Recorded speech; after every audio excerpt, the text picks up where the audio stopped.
you need that stuff? Hello. So we are in China. Well, I'm in China.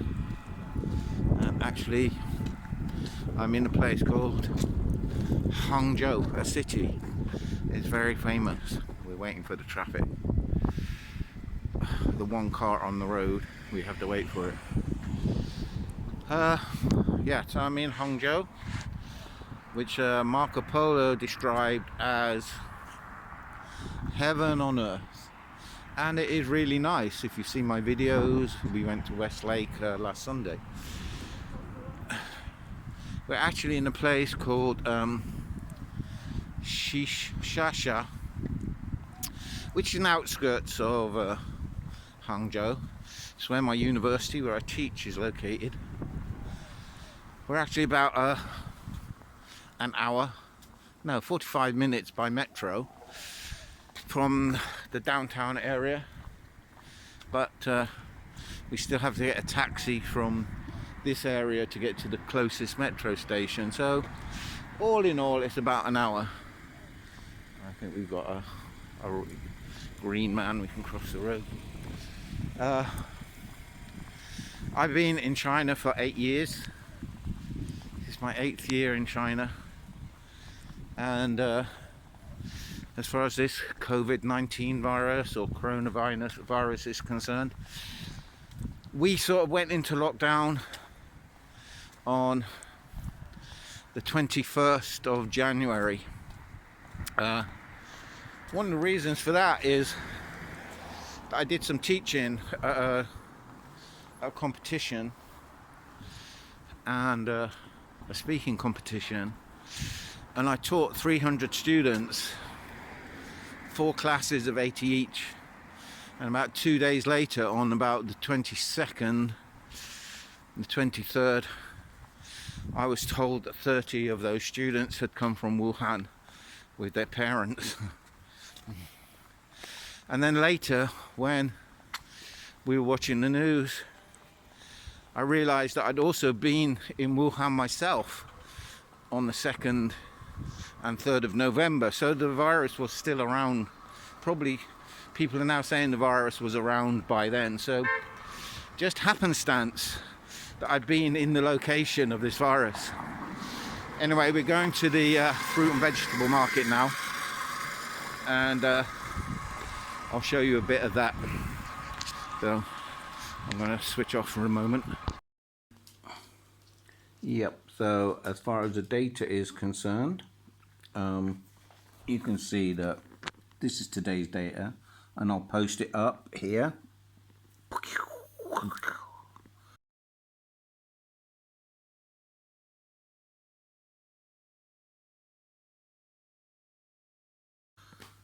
But you can see that as of today, 43,302 people still infected, 78,630 to date, 8,346 infections, 2,747 dead, in quarantine 2,358, and recovered 32,581. And yeah, these are the data that we based upon.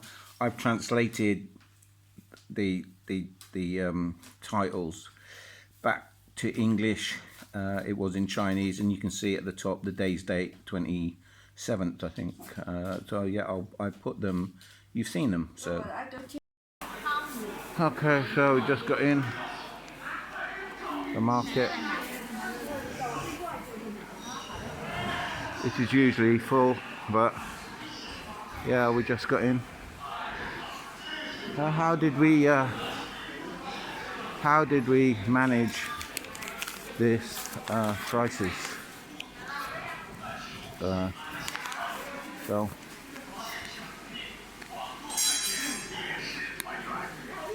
how did we prepare for the crisis? Well, I have been sort of lurking around the prepping groups for a while, because I've been writing about some short stories about prepping, and so I'm well aware of prepping for the days when shit hits the fan, as they say. But so when this thing started to happen, I was pretty aware that we needed to do something quickly. So we went straight down to the supermarket and we bought a big shop. And when I say big shop, we spent about 1,000 RMB, which is over £100, which is a lot of money. And then over the next 2 days, we just watched it developing. We went to the supermarket again and did another big shop of another 1,000 RMB. But you can see there's a lot of food and people aren't panicking. You can see there's no shortage of food because the government has guaranteed that food will be available. This is the difference between a communist society and a capitalist society. I've seen the empty shelves in Italian supermarkets, and that ain't gonna happen here. And so, yeah, so we were well stocked up for food. The only thing we didn't buy enough of was snacks and alcohol, because we ran out of those very quickly, so we needed more snacks, more alcohol. So what's it like living in China at the moment? You can see all around me. Well, maybe I'll turn the camera around, but life is going on in the marketplace. It's pretty boring because this is only about the fifth or sixth time we've been out since January the 21st. So, and we're not going to stay out long. We'll do the shopping, get back home, stay in. My university has got me online teaching, which is another challenge. But so we started that this week. They tell me that I might not be back into the university until the end of well, another 8 weeks actually, till May, at the end of April. So I mean, it's fine. It's fine. I'm doing the shopping now, so everything is fine. You know, what else can you do in situations like this? I'm just trying to see if I can turn my my lenses around, which I can't. Yeah, it's orange season in China. So living in China, look, there's no worry, there's no panic. There's lots of food. Strawberry season, winter for some reason is strawberry season in China as well. And you know, there's no worries because the government here has got it sorted. And whatever people say in the West about what the Chinese government is doing or what the Chinese government is not doing and how the Chinese government are treating people, look at this, look. Where's the panic? There's meat available, pork mainly. There's plenty of food. People who are off work or you know, can't get to work are guaranteed their salary by the government. And if the company is having a hard time, you know, a company can, you know, they have to, not can, they have to pay a living wage to the people who can't get to work because of the virus. Yeah, we have some blueberries. 15. Okay, get 2 blueberries for my breakfast. And yeah, so you can see, this is the new normal. Yes, we've got to wear a mask, but what's the problem? There is no problem. But you've got to get through it. You've got to get over that hump. You've got to get over the hump of the infections and the deaths. And hopefully China is over the hump. I'll catch up with you again later. Yeah, so we've done our shopping now, and business is still going on. This is all new build around here, so. The same like you buy from England. It's the same like those. We just bought some more masks in just a little shop, so that was a surprise. But the question is,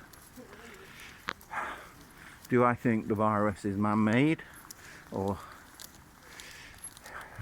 in a laboratory somewhere, or is it just, you know, the consequences of the virus mutating across animals and people eating those sorts of animals and stuff like that, you know. But you know what the debate is. Personally, I don't think it's man-made. But who knows? The last time I saw that, it said that the DNA of the thing is close to that of a pangolin, and we know that pangolins are being caught and eaten. There's a good documentary on BBC a few years ago about viruses. It's worth watching that to learn about how they mutate and how they jump from animal to animal. I think one of the things that human beings have to realise is that we are animals, and that if a pig or a goat or a duck or a chicken can get a virus, so can we. And here's the evidence. We are animals. It's our biology. It's biological. So it's unfortunate, but the best thing you can do is to try and protect yourself against it. That's where we live, in this community here. And yeah, that's my position on this virus.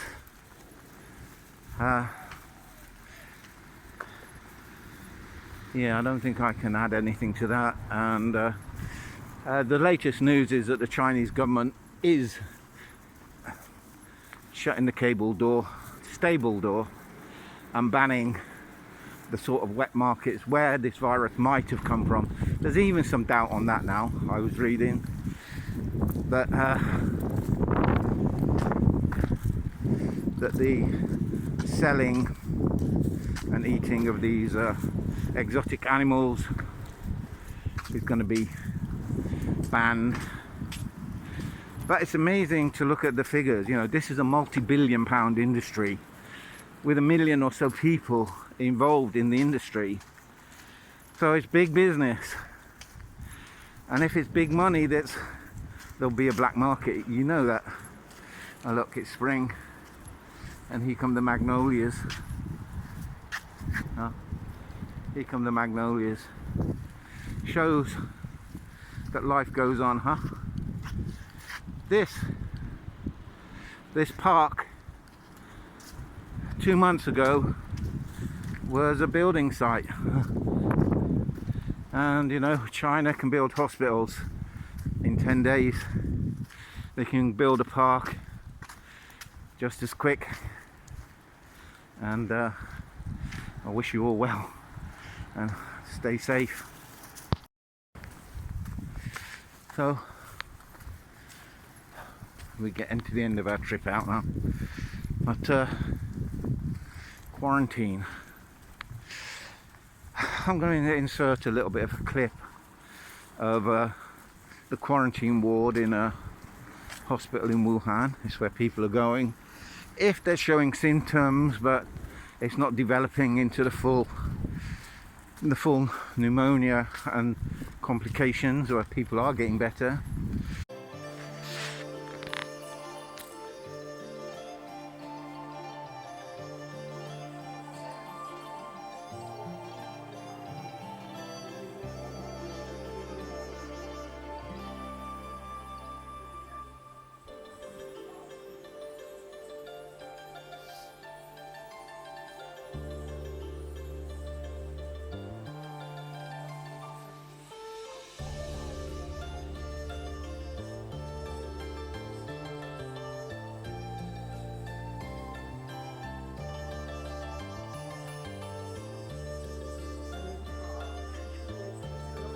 Where's this? Is this in Hubei? Yeah, we're in Wuhan.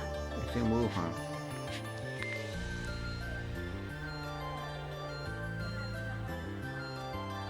The glasses or the 套线那个。 Yeah.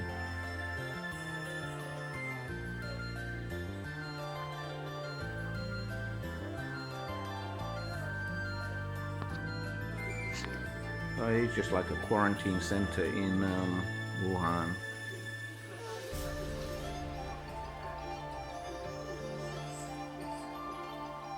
He just worried that for 30 minutes he's inside club or is wet because Yeah, it's very like like a sauna yeah, inside his inside. kit. Yeah. His club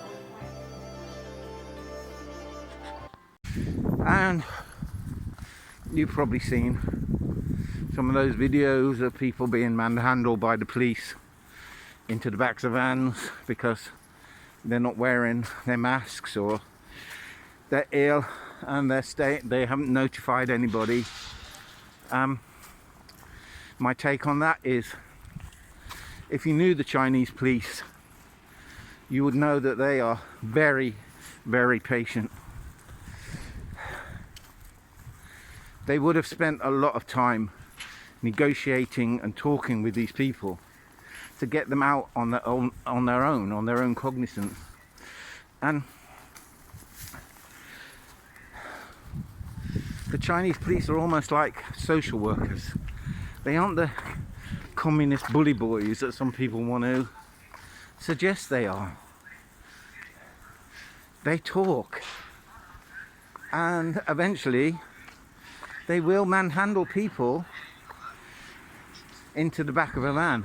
But you look at that, how they manhandle people. They're not handcuffing them like would happen in the West. They're not tasering them like would happen in the West. And they're not shooting them, which is what would happen probably in America. So yes, it's right that people who are breaking the quarantine, in my opinion, should be made to respect the quarantine, because that is what has happened. That is what has happened here. By all of us staying in, by doing what the government wants us to do. This is what's breaking the back of this virus.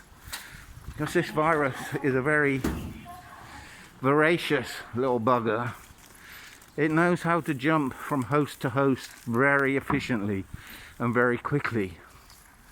So the best thing to do is to keep us all in and starve the thing to death. If it can't mutate, if it can't replicate in a host body, then it just dies. That's the way to kill this thing. Stay in, stay away from people, wear a mask when you go out. That is the key. This is our community.